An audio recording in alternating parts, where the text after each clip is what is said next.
आता ठाकरे बंधू पुढच्या 2 दिवसात युतीची घोषणा करणार आहेत आणि त्यासाठी संजय राऊत राज ठाकरे यांच्या शिवतीर्थ निवासस्थानी काल गेले होते। यावरनं भाजप आमदार आशिष शेलार यांनी कवितेतनं जोरदार टीका केली आहे। शिवतीर्थावरती चाफा या कवितेच्या शीर्षकाखाली चाफा बोलेना चाफा चालेना खंत करी काही केल्या फुलेना अशी टीका केलेली आहे, टोला लगावलेला आहे।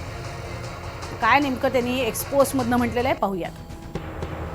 चाफा बोलेना चाफा चालेना चाफा खंत करी काही केल्या फुलेना या गीताच्या ओळी त्यांनी वापरलेल्या आहेत।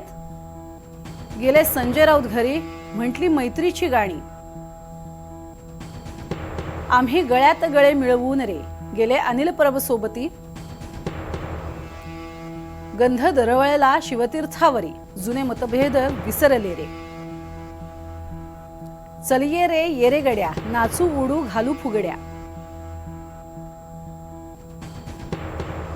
खेळू झिम्मा झिमपोरी झिमपोरी झिम या मूळ गाण्याच्या ओळी घेत जोरदार टीका केलेली आहे। तरीही चाफा बोलेना चाफा चालेना चाफा काही केल्या फुलेना असं म्हणत राऊत राज ठाकरे या भेटीवर जोरदार टोला लगावलाय।